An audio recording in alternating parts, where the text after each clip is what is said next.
Lives of the Most Eminent Painters, Sculptors, and Architects by Giorgio Vasari. Life of Pietro Perugino, Pietro Vannucci, or Pietro da Castel della Pieve, painter.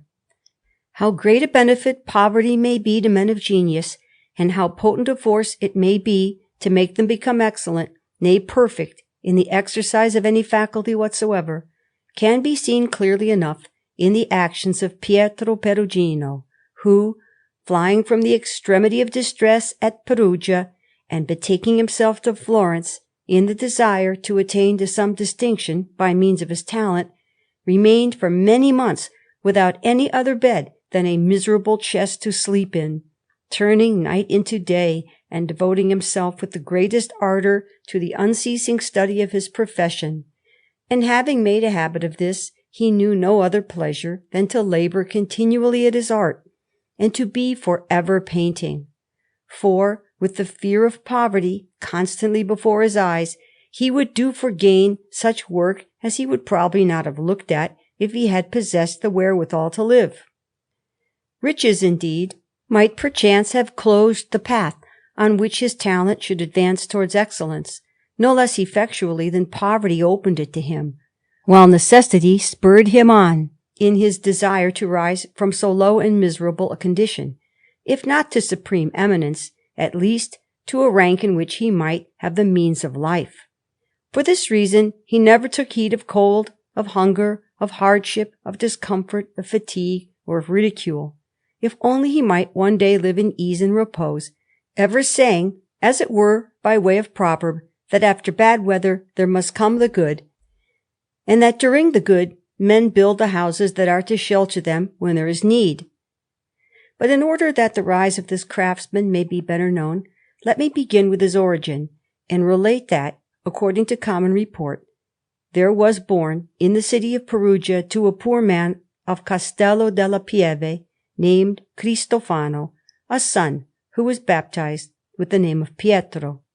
This son, brought up amid misery and distress, was given by his father as a shop boy to a painter of Perugia, who was no great master of his profession, but held in great veneration both the art and the men who were excellent therein. Nor did he ever cease to tell Pietro how much gain and honour painting brought to those who practised it well, and he would urge the boy to the study of that art by recounting to him the rewards won by ancient and modern masters, wherefore he fired his mind in such a manner that Pietro took it into his head to try, if only fortune would assist him, to become one of these. For this reason he was often wont to ask any man whom he knew to have seen the world, in what part the best craftsmen in that calling were formed. Particularly his master, who always gave him one and the same answer, namely, that it was in Florence, more than in any other place, that men became perfect in all the arts, especially in painting, since in that city men are spurred by three things. The first is censure, which is uttered freely and by many, seeing that the air of that city makes men's intellects so free by nature that they do not content themselves like a flock of sheep with mediocre works, but ever consider them with regard to the honour of the good and the beautiful rather than out of respect for the craftsman. The second is that if a man wishes to live there, he must be industrious, which is not else than to say that he must continually exercise his intelligence and his judgment, must be ready and adroit in his affairs, and finally must know how to make money, seeing that the territory of Florence is not so wide or abundant as to enable her to support at little cost all who live there, as can be done in countries that are rich enough. The third, which is perchance no less potent than the others, is an eager desire for glory and honour, which is generated mightily by that air in the men of all professions. And this desire in all persons of spirit will not let them stay content with being equal, much less inferior, to those whom they see to be men like themselves, although they may recognize them as masters. Nay, it forces them very often to desire their own advancement so eagerly that if they are not kindly or wise by nature, they turn out evil speakers, ungrateful and unthankful for benefits. It is true indeed that when a man has learnt there as much as suffices him, he must, if he wishes to do more than live from day to day like an animal, and desires to become rich, take his departure from that place, and find a sale abroad for the excellence of his works, and for the repute conferred on him by that city, as the doctors do with the fame derived from their studies. For Florence treats her craftsmen as time treats its own works, which when perfected it destroys and consumes little by little. Moved by these counsels, therefore, and by the persuasions of many others, Pietro came to Florence, minded to become excellent, and well did he succeed, for the reason that in those times works in his manner were held in very great price. He studied under the discipline of Andrea del Verrocchio, and his first figures were painted without the Porta a Prato in the nunnery of San Martino, now in ruins, by reason of the wars. In Camaldoli he made a Saint Jerome on a wall, which was then much esteemed by the Florentines, and celebrated with great praise for the reason that he made that saint old, lean, and emaciated, with his eyes fixed on the crucifix, and so wasted away that he seems like an anatomical model, as may be seen from a copy of that picture which is in the hands of the aforesaid Bartolomeo Ganni. In a few years, then, he came into such credit that his works filled not only Florence and all Italy, but also France, Spain, and many other countries to which they were sent.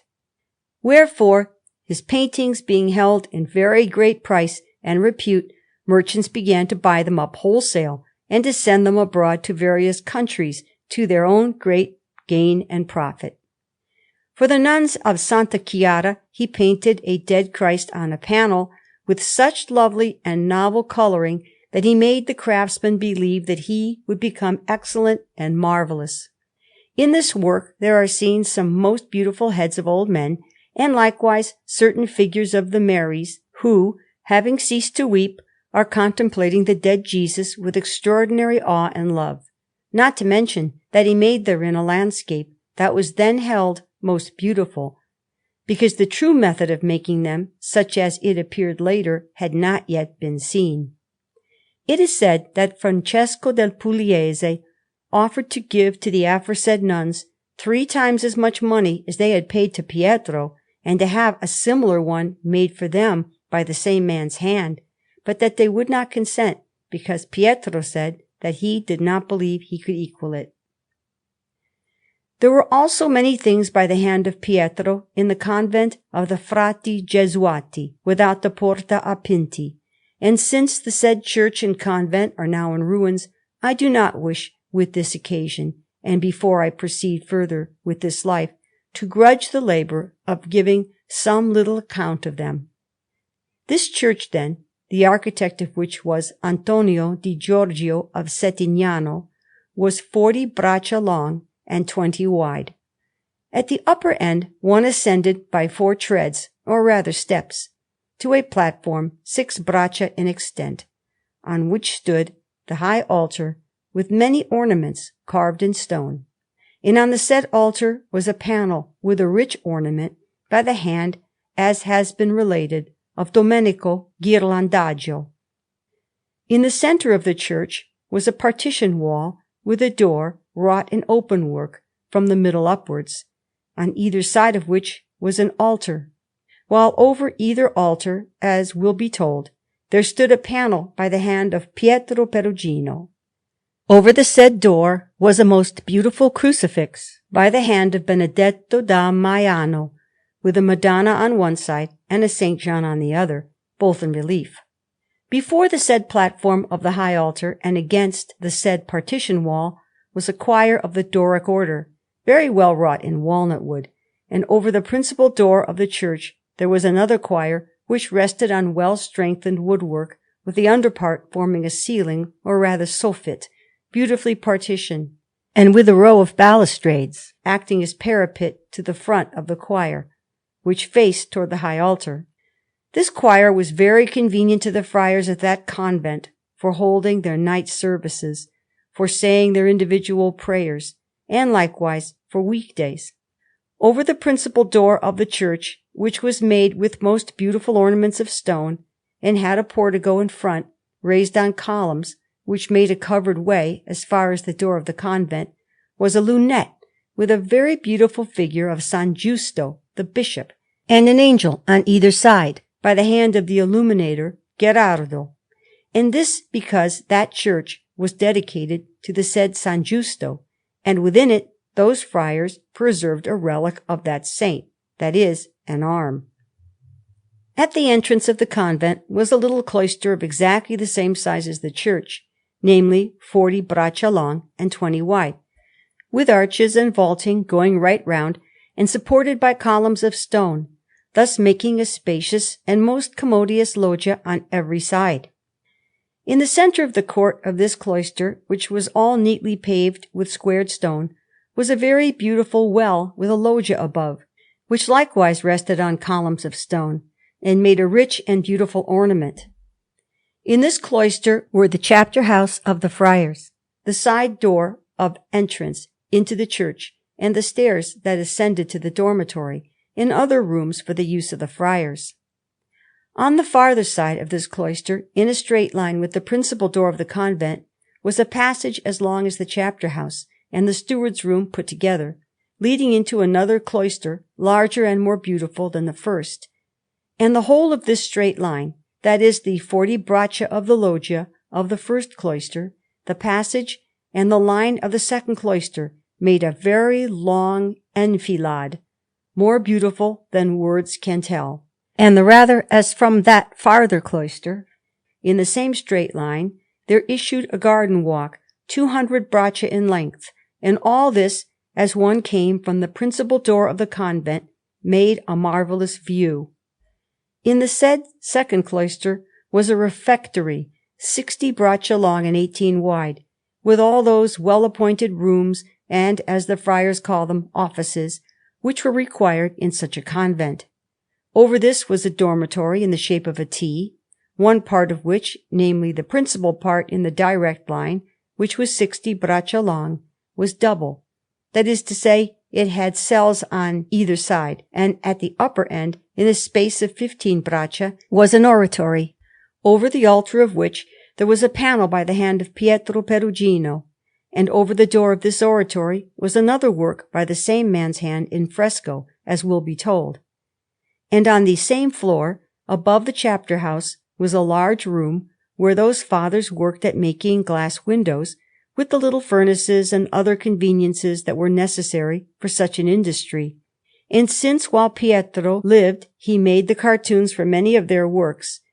those that they executed in his time were all excellent. Then the garden of the convent was so beautiful and so well kept, and the vines were trained round the cloister, and in every place was such good order, that nothing better could be seen in the neighbourhood of Florence. In like manner, the room wherein they distilled scented waters and medicines, as was their custom, had all the best conveniences that could possibly be imagined. In short, that convent was one of the most beautiful and best appointed that there were in the state of Florence, and it is for this reason that I have wished to make this record of it,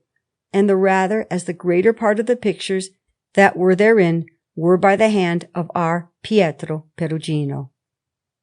Returning at length to this Pietro, I have to say that of the works that he made in the said convent, none have been preserved save the panels, since those executed in fresco were thrown to the ground, together with the whole of that building, by reason of the siege of Florence, when the panels were carried to the Porta a San Pier Gattolini, where a home was given to those friars in the church and convent of San Giovannino. Now the 2 panels on the aforesaid partition wall were by the hand of Pietro, and in one was Christ in the garden, with the apostles sleeping, in whom Pietro showed how well sleep can prevail over pains and discomforts, having represented them asleep in attitudes of perfect ease. In the other he made a Pietà, that is, Christ in the lap of Our Lady, surrounded by 4 figures, no less excellent than any others in his manner. And, to mention only one thing, he made the dead Christ all stiffened, as if he had been so long on the cross that the length of time and the cold had reduced him to this. Wherefore he painted him supported by John and the Magdalene, all sorrowful and weeping. In another panel he painted the crucifixion with the Magdalene, and at the foot of the cross St. Jerome, St. John the Baptist, and the Blessed Giovanni Colombini, founder of that order, all with infinite diligence. These 3 panels have suffered considerably, and they are all cracked in the dark parts and where there are shadows, and this comes to pass when the first coat of color, which is laid on the ground, for 3 coats of color are used, one over the other, is worked on before it is thoroughly dry, wherefore afterwards, with time, in the drying, they draw through their thickness and come to have the strength to make those cracks, which Pietro could not know, seeing that in his time they were only just beginning to paint well in oil. Now the works of Pietro, being much commended by the Florentines, a prior of the same convent of the Ingessati, who took delight in art, caused him to make a nativity, with the Magi on a wall in the first cloister, after the manner of a miniature. This he brought to perfect completion with great loveliness and a high finish, and it contained an infinite number of different heads, many of them portrayed from life, among which was the head of Andrea del Verrocchio, his master.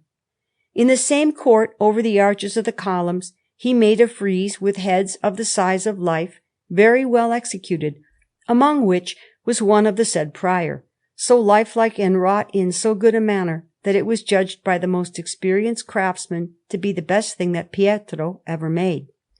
In the other cloister, over the door that led into the refectory, he was commissioned to paint a scene of Pope Boniface, confirming the habit of his order, to the Blessed Giovanni Colombino, wherein he portrayed 8 of the aforesaid friars, and made a most beautiful view receding in perspective, which was much extolled, and rightly, since Pietro made a particular profession of this.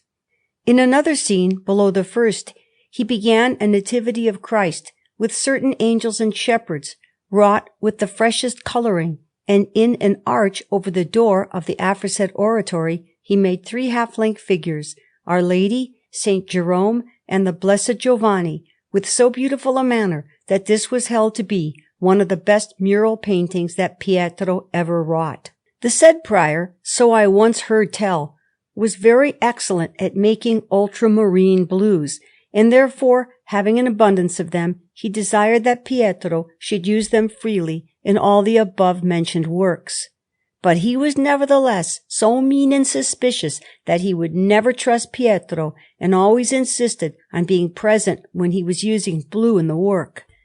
Wherefore Pietro, who had an honest and upright nature, and had no desire for another man's goods, save in return for his own labour,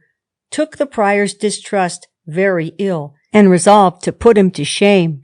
And so, having taken a basin of water, and having laid on the ground for draperies or anything else that he wished to paint in blue and white, from time to time he caused the prior, who turned grudgingly to his little bag, to put some ultramarine into the little vase that contained the tempera water, and then, setting to work at every second stroke of the brush, Pietro would dip his brush in the basin, so that there remained more in the water than he had used in the picture.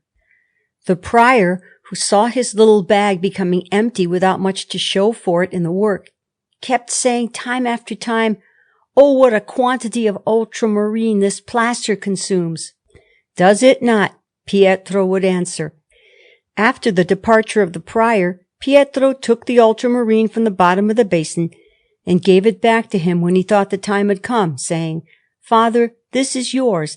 Learn to trust honest men who never cheat those who trust them, although, if they wished, they could cheat such distrustful persons as yourself." By reason of these works, then, and many others, Pietro came into such repute that he was almost forced to go to Siena, where he painted a large panel, which was held very beautiful in San Francesco, and he painted another in San Agostino, containing a crucifix with some saints.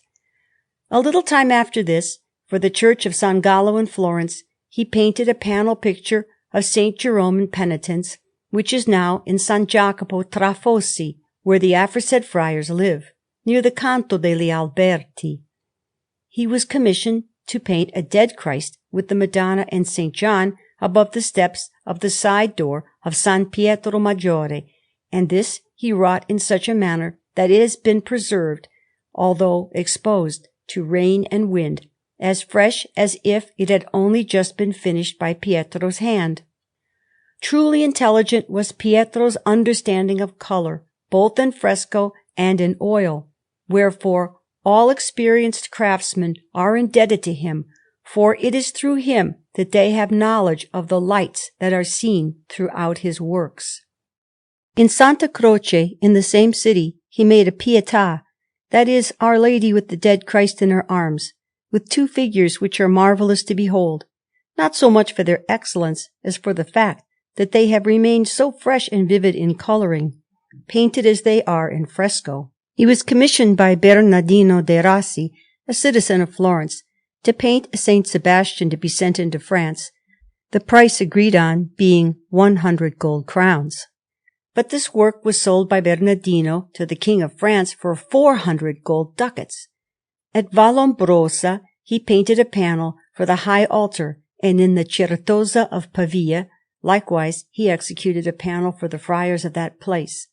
At the command of Cardinal Carafa of Naples he painted an Assumption of Our Lady, with the apostles marvelling round the tomb. For the high altar of the Piscopio, and for Abbot Simone de Graziani of Borgo a San Sepolcro,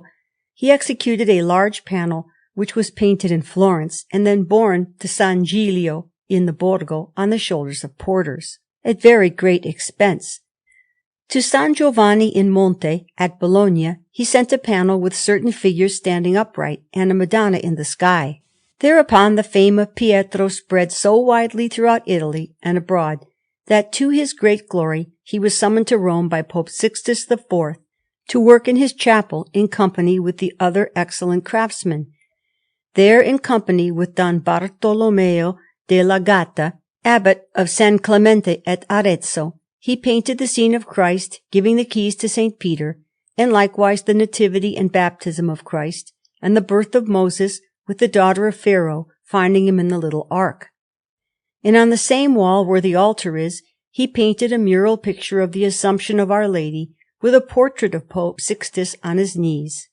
But these works were thrown to the ground in preparing the wall for the judgment of the divine Michelangelo in the time of Pope Paul III. On a vault of the Borgia Tower in the Papal Palace he painted certain stories of Christ with some foliage in chiaroscuro, which had an extraordinary name for excellence in his time. In San Marco, likewise in Rome, he painted a story of two martyrs beside the sacrament, one of the best works that he made in Rome. For Sciarra Colonna, also in the palace of San Apostolo, he painted a loggia and certain rooms. These works brought him a very great sum of money, wherefore, having resolved to remain no longer in Rome, and having departed in good favour with the whole court, he returned to his native city of Perugia, in many parts of which he executed panels and works in fresco, and, in particular, a panel picture painted in oils for the chapel of the Palace of the Signori, containing Our Lady and other saints.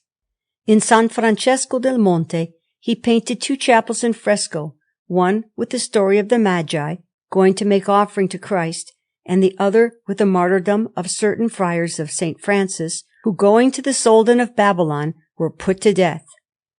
In San Francesco del Convento, likewise, he painted two panels in oil, one with the resurrection of Christ,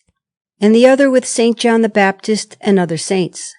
For the Church of the Servi he also painted two panels, one of the Transfiguration of our Lord, and in the other, which is beside the sacristy, the story of the Magi. But since these are not of the same excellence as the other works of Pietro, it is held to be certain that they are among the first that he made. In the chapel of the Crocifisso in San Lorenzo, the Duomo of the same city, there are, by the hand of Pietro, the Madonna, the other Marys, St. John, St. Lawrence, St. James, and other saints, and for the altar of the sacrament, where there is preserved the ring with which the Virgin Mary was married, he painted the marriage of the Virgin. Afterwards he painted in fresco the whole of the audience chamber of the Cambio. Endnote number 4. Exchange or bank. Endnote. Adorning the compartments of the vaulting with the 7 planets, drawn in certain cars by diverse animals, according to the old usage. On the wall opposite to the door of entrance, he painted the Nativity and Resurrection of Christ, with a panel containing St. John the Baptist in the midst of certain other saints. The side walls he painted in his own manner, one with figures of Fabius Maximus, Socrates, Numa Pompilius, F. Camillus, Pythagoras, Trajan, L. Sicinius, the Spartan Leonidas, Horatius Cocles, Fabius, Sempronius, the Athenian Pericles, and Cincinnatus. On the other wall he made the prophets Isaiah, Moses, Daniel, David, Jeremiah, and Solomon, and the Sibyls, the Erythraean, the Libyan, the Tiburtine, the Delphic, and the others. Below each of the said figures he placed in the form of a written motto something said by them, and appropriate to that place. And in one of the ornaments he made his own portrait, which appears absolutely alive, and he wrote his own name below it in the following manner: Petrus Perusinus egregius pictor, perdita si fuerit, pingendo hic retulit artem, si nunquam inventa esset hactenus ipse dedit, anno Domini millesimo quingentesimo. This work, which was very beautiful and more highly extolled than any other, that was executed by Pietro in Perugia, is now held in great price by the men of that city in memory of so famous a craftsman of their own country. Afterwards, in the principal chapel of the Church of San Agostino, the same man executed a large panel standing by itself and surrounded by a rich ornament, with St. John baptizing Christ on the front part, and on the back, that is, on the side that faces the choir, the Nativity of Christ, with certain saints in the upper parts, and in the predella many scenes wrought very diligently with little figures. And in the chapel of San Nicolo, in the said church, he painted a panel for Messer Benedetto Calera. After this, returning to Florence, he painted a St. Bernard on a panel for the monks of Cestello, and in the chapter house a crucifix, the Madonna, St. Benedict, St. Bernard, and St. John. And in San Domenico da Fiesole, in the second chapel on the right hand, he painted a panel containing Our Lady and 3 figures, among which is a St. Sebastian worthy of the highest praise. Now Pietro had done so much work, and he always had so many works in hand, that he would very often use the same subjects, and he had reduced the theory of his art to a manner so fixed that he made all his figures with the same expression. By that time Michelangelo Buonarroti had already come to the front, and Pietro greatly desired to see his figures by reason of the praise bestowed on him by craftsmen. And seeing the greatness of his own name, which he had acquired in every place, through so grand a beginning being obscured, he was ever seeking to wound his fellow workers with biting words. For this reason, besides certain insults aimed at him by the craftsmen, he had only himself to blame when Michelangelo told him in public that he was a clumsy fool at his art. But Pietro, being unable to swallow such an affront, they both appeared before the Tribunal of 8, where Pietro came off with little honor. Meanwhile, the Servite friars of Florence, wishing to have the altarpiece of their high altar painted by some famous master, had handed it over, by reason of the departure of Leonardo da Vinci, who had gone off to France, to Filippino. But he, when he had finished half of one of 2 panels that were to adorn the altar, passed from this life to the next. Wherefore, the friars, by reason of the faith that they had in Pietro, entrusted him with the whole work. In that panel wherein he was painting the deposition of Christ from the cross, Filippino had finished the figures of Nicodemus that are taking him down, and Pietro continued the lower part with the swooning of the Madonna and certain other figures. Now this work was to be composed of 2 panels, one facing toward the choir of the friars, and the other toward the body of the church. And the deposition from the cross was to be placed behind, facing the altar, with the Assumption of Our Lady in front. But Pietro made the latter so commonplace that the deposition of Christ was placed in front,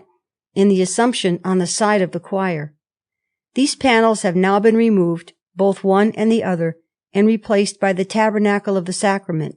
They have been set up over certain other altars in that church, and out of the whole work there only remain 6 pictures, wherein are some saints, painted by Pietro, in certain niches.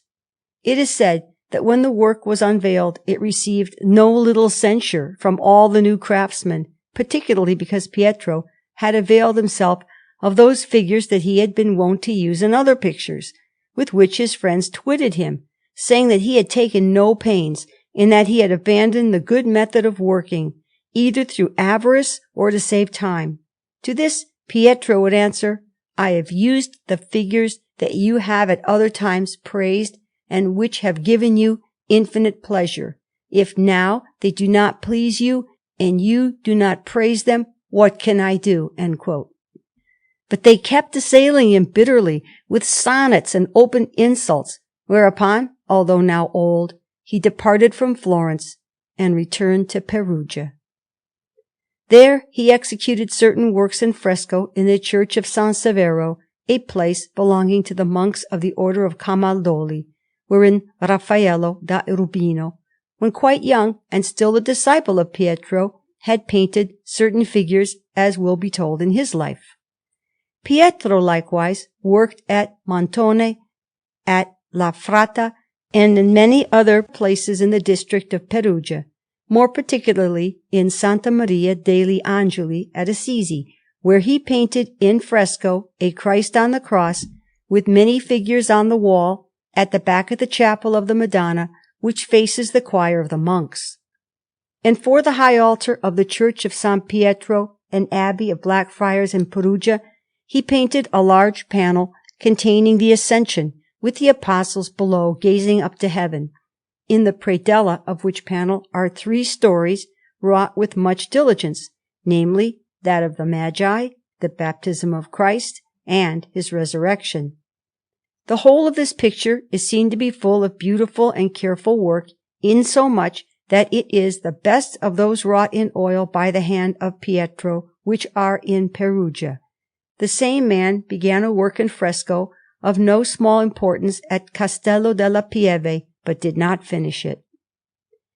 It was ever Pietro's custom, on his going and coming between the said Castello and Perugia, like a man who trusted nobody, to carry all the money that he possessed about his person.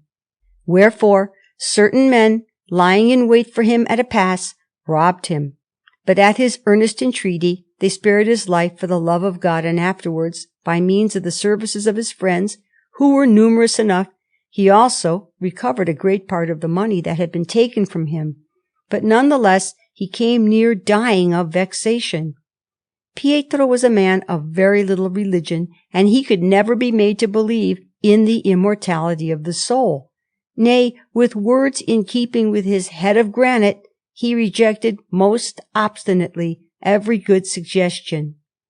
He placed all his hopes in the goods of fortune, and he would have sold his soul for money. He earned great riches, and he both bought and built houses in Florence, and acquired much settled property both at Perugia and at Castello della Pieve. He took a most beautiful young woman to wife, and had children by her, and he delighted so greatly in seeing her wearing beautiful head-dresses, both abroad and at home, that it is said that he would often tire her head with his own hand. Finally, having reached the age of 78, Pietro finished the course of his life at Castello della Pieve, where he was honorably buried in the year 1524. Pietro made many masters in his own manner, and one among them, who was truly most excellent, devoted himself, heart and soul, to the honorable studies of painting, and surpassed his master by a great measure, and this was the miraculous Raffaello Sanzo of Urbino, who worked for many years under Pietro in company with his father, Giovanni di Santi. Another disciple of this man was Pinturicchio, a painter of Perugia, who, as it has been said in his life, ever held to Pietro's manner. His disciple likewise was Rocco Zoppo, a painter of Florence, by whose hand is a very beautiful Madonna in a round picture, which is in the possession of Filippo Salviati, although it is true that it was brought to completion by Pietro himself. The same Rocco painted many pictures of Our Lady, and made many portraits of which there is no need to speak. I will only say that in the Sistine Chapel in Rome he painted portraits of Girolamo Riario and Francesco Pietro, Cardinal of San Sisto. Another disciple of Pietro was Montevarchi, who painted many pictures in San Giovanni di Valdarno, more particularly in the Madonna, the stories of the miracle of the milk. He also left many works in Montevarchi, his birthplace. Likewise, a pupil of Pietro's, working with him for no little time, was Gerino da Pistoia, of whom there has been mention in the life of Pinturicchio.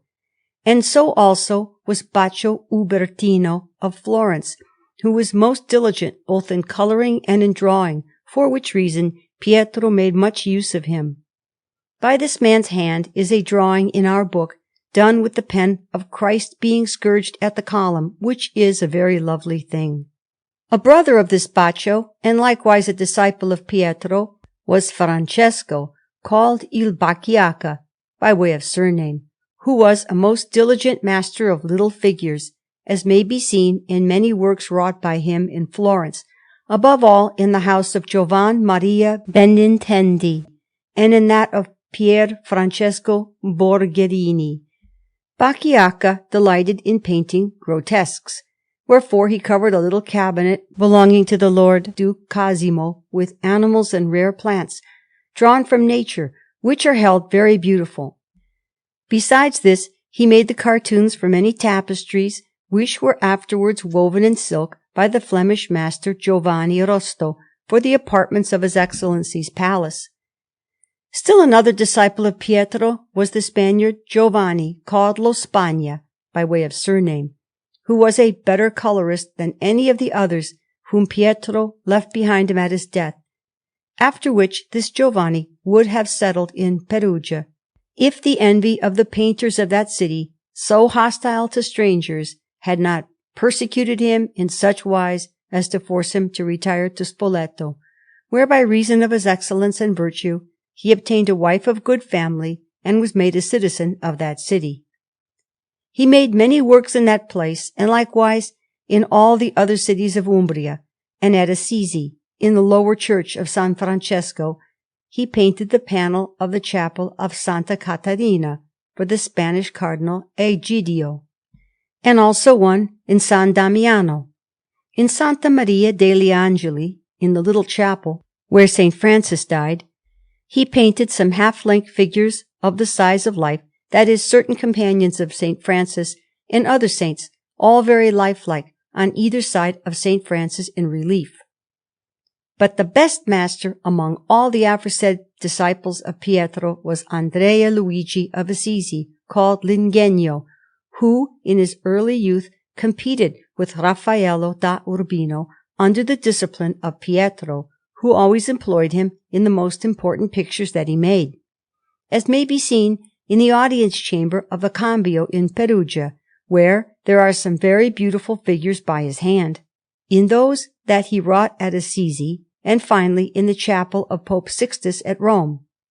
In all these works Andrea gave such proof of his worth that he was expected to surpass his master by a great measure, and so, without a doubt, it would have come to pass, but fortune, which is almost always pleased to oppose herself to lofty beginnings, did not allow L'Ingegno to reach perfection, for a flux of catarrh fell upon his eyes, whence the poor fellow became wholly blind, to the infinite grief of all who knew him. Hearing of this most pitiful misfortune,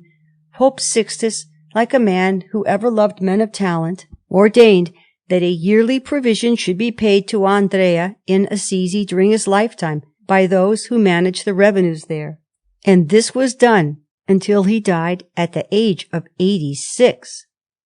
Likewise, disciples of Pietro and also natives of Perugia were Eusebio San Giorgio, who painted the panel of the Magi in San Agostino,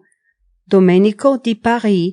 who made many works in Perugia and in the neighboring townships, being followed by his brother Orazio, and also Gian Nicola, who painted Christ in the Garden on a panel in San Francesco,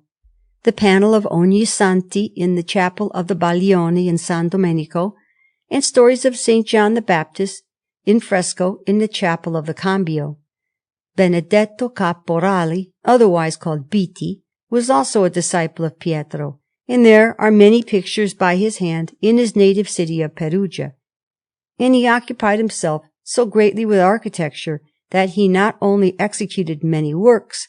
but also wrote a commentary on Vitruvius in the manner that all can see, for it is printed, in which studies he was followed by his son Giulio, a painter of Perugia. But not one out of all these disciples ever equaled Pietro's diligence or the grace of coloring that he showed in that manner of his own, which pleased his time so much that many came from France, from Spain, from Germany, and from other lands to learn it. And a trade was done in his works, as has been said, by many who sent them to divers places, until there came the manner of Michelangelo, which, having shown the true and good path to these arts, has brought them to that perfection which will be seen in the third part about to follow, wherein we will treat of the excellence and perfection of art, and show to craftsmen that he who labors and studies continuously, and not in the way of fantasy or caprice, leaves true works behind him and acquires fame, wealth, and friends.